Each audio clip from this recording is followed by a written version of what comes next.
using our first code in Python. After installing Python to our computer, we go to terminal in our computer and type Python, or Python 3 is better. As you see here, Python is working well.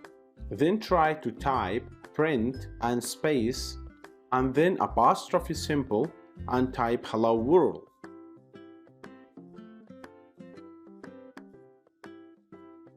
And put apostrophe symbol again and press enter in the keyboard. Very nice. As you can see here, Python printed hello world well. This is our first use of Python. Thank you very much.